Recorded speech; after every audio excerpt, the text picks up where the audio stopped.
you call it escapism, going to spiritual world, but you said something really beautiful, enduring what is difficult and enjoying what comes, like thoughts, feelings, and emotions, or what comes in each moment. It's basically that, that's all there is. And any spirituality that denies this is pure escapism. So can you touch base on this? Yeah, it's totally normal for any animal to try to avoid pain and get the things it wants, food and shelter and sex and all of these things. It's just normal. And there's no reason to avoid trying to get the things that you want in the physical world. It's fine. People try to make themselves avoid that by becoming ascetic. And that makes no sense to me at all. I mean, you're here. You may as well be as comfortable physically as you can manage. If I go to bed and don't like the pillow, I can get up and try to find a better pillow and bring that to bed and get a better night's sleep. There's nothing wrong with that. If I don't like the food that I'm served, I can refuse to eat it and try to find food elsewhere that I will like better. All of that is normal and expected. But when we try to pursue that same procedure on the psychological and emotional level, we're doomed to fail, because all we can really feel is what we feel right now. And if we are not able to accept that and try to change it into something better, we'll be constantly trying to change our own emotions, which is not possible. Our thoughts and emotions are us. That's what myself is: memories, thoughts, desires, emotions, and all the rest of it. And that can't be fixed or cleaned up, in my opinion, in my experience. So when people ask me about this, what I try to tell them is, you're going to die, and you only have so many moments in a life. And to the extent that you are not able to embrace this moment, it's gone and you can never have it back again. I think, I don't know if that answers your question, but that's how I see it. You said something about chakras. You can do whatever cleans your chakras, and that's part of the living in the world. But you're welcome to do that. But you cannot really, no one can escape from that. Like if you are born, it's your right to be born. So there is nothing really to get, isn't it, in the future? Oh, well, I think what I meant when I said that is that we don't really need to justify our existence. I mean, no one asked to be born. Here we are. You one day you just find yourself here. It happens in childhood, in early childhood, maybe about the age of 3 or 4 years old or so. You understand that you are an individual and you're here. And you never asked to be here. And so I don't see any reason for trying to justify my existence. I think I have as much right to be here as any other naturally occurring entity. And so that's part of my critique of spirituality. The idea is that I'm not good enough now because I have these desires and I've have anger and all the rest of it. And to be spiritual, I ought not to feel those things. I have to be better, and then I will be enlightened, or then I will be saved, or then I will be okay. And that is the opposite of what I really suggest, which is radical self-acceptance, which simply means in each moment to love yourself and love what is here right now, because that's all that can be loved. The future is not here yet. The past can't be fixed up. So all we have is this. And when we really see that, we are awake. That's what I call awake. The spiritual teachers, a lot of them have this idea that awakening or enlightenment means some kind of self-improvement and you become perfected.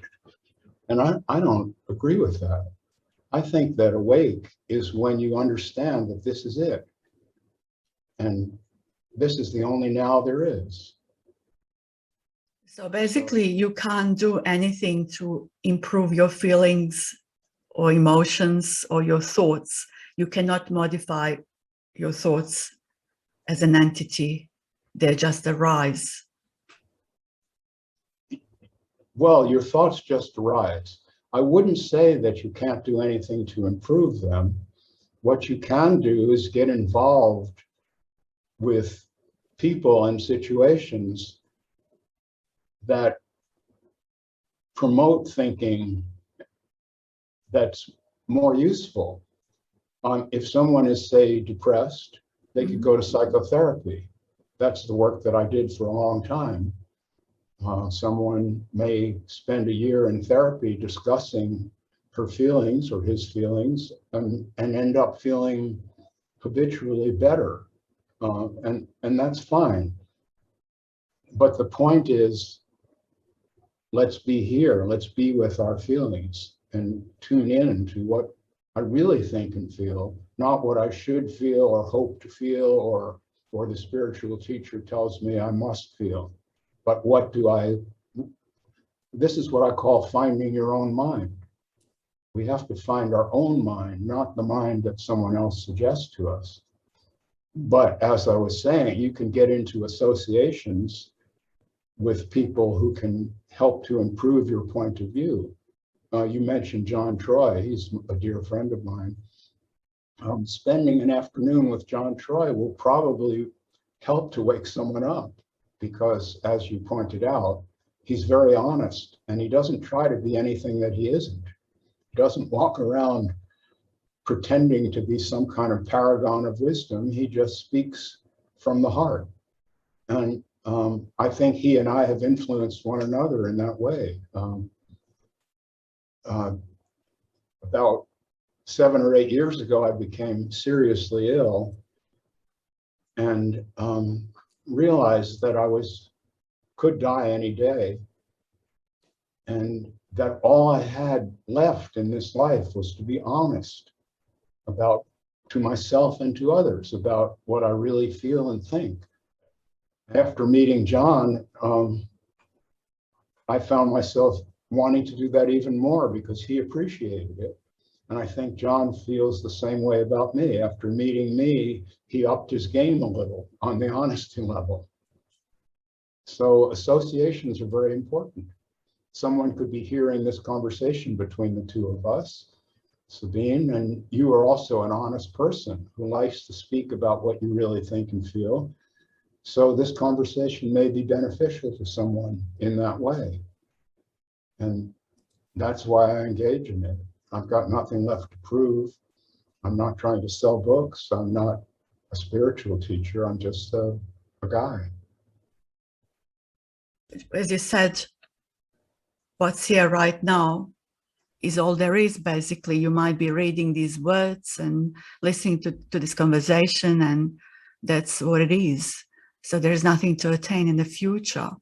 But some people imply, so-called spiritual teachers, that there is something else better than this, and that's kind of delusion. But I really liked what you said also. You mentioned the screen, how people go on and about the screen and watching the movie and you are the screen. You said the screen is okay, but sometimes if it goes too much, you can go wrong way, basically. You are that screen and you are beyond or something to what is. And that was my kind of experience also. I liked what you said because, you are that unmovable something rather than what is. And it gives people some ideas that there is somewhere to reach where you are unmovable. Like, how do you know that? Like, I don't. So, yeah, that was a good point, I thought. The movie screen analogy comes from Vedanta, and I think it's confused a lot of people. Yeah. It sets up a split in the mind in which the split off part is the observer or the watcher of the movie. Yeah. And the movie takes place out there somewhere, projected on a screen. So now I am separate from my perceptions and thoughts.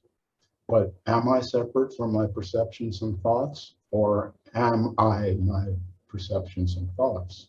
See, this is a very deep question. And unfortunately, when we just accept that movie screen analogy as if it referred to something real, we gloss over all that and never really ask ourselves the serious question of who or what am I? See, that's a deep question. And if you let some spiritual teacher or some ancient book answer that question for you, you have given away your birthright.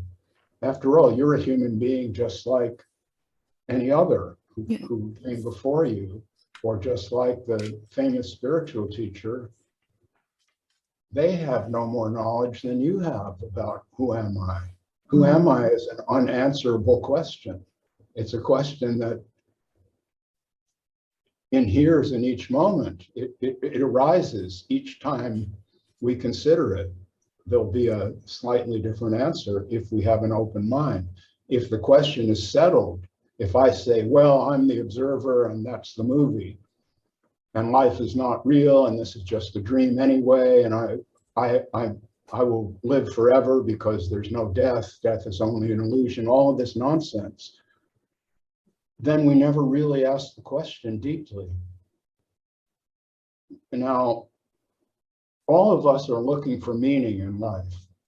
It's a natural desire to want our lives to mean something or to find something meaningful. And that's natural enough.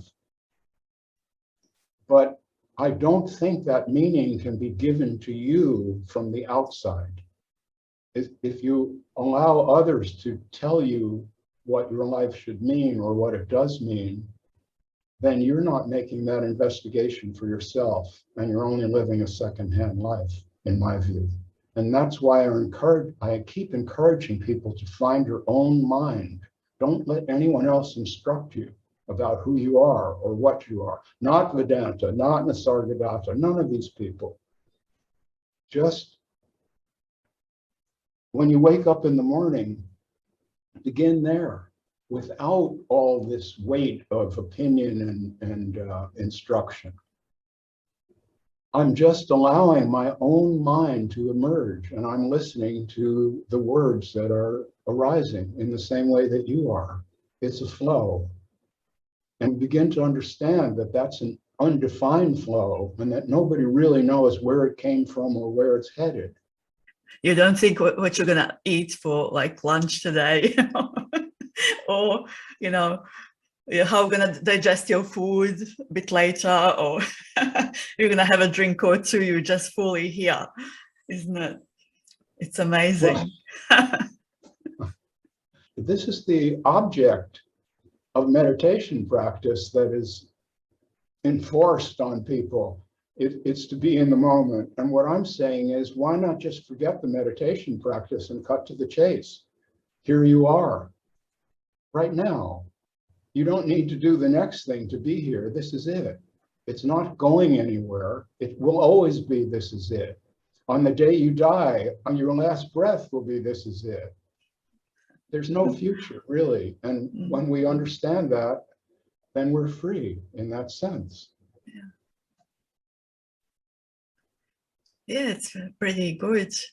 Yeah, I've got people actually who told me how you and John Troy, basically you opened their eyes in a way. They were like, they saw it all differently. They see the whole spirituality from completely different perspective by reading your book, especially the first one, the 10,000 things, because it was really spot on. And they were like, oh my God, like it just completely changed the perception. It was disappointing in a good way, Like they were like, oh, so this is what it is. This is what it is, isn't it? There's nothing else. Like they've heard it more than once, but it didn't hit them, So when they read your book, and it just completely changed. Yeah, although I kept telling them this, but it didn't go through, I think. But yeah, this is really good. As you said before, some people might hear this, and if they're really open-hearted, they'll hear it. But, to really hear this, sometimes we do get stuck through our illnesses and through psychological suffering, and we have no choice. It's like make it or break it in a way.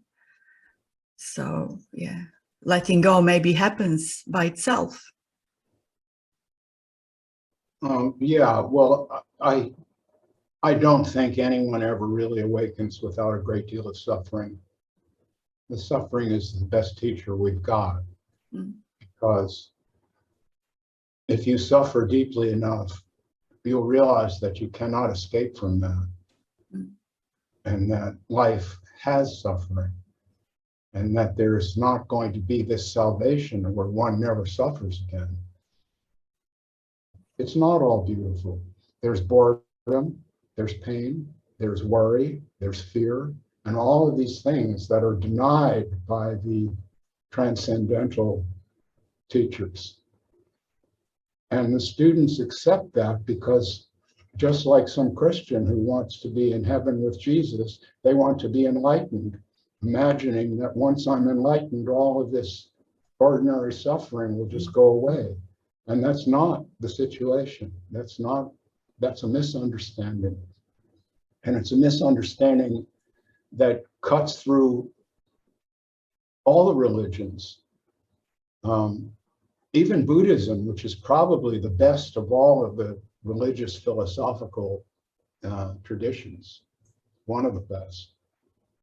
A lot of people imagine that the Buddha had attained a state in which he was not suffering anymore. There was no more suffering. There's an end to suffering, as it says. That's the second noble truth.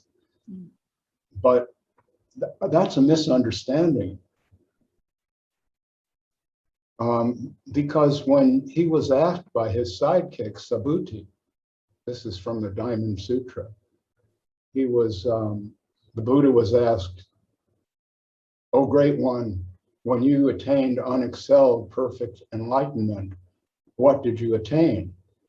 And the Buddha, according to this sutra, said, "O Subhuti, when I attained unexcelled perfect enlightenment, I attained absolutely nothing.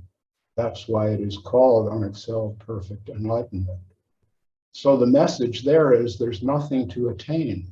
You attain absolutely nothing. You're in this moment, and you always will be.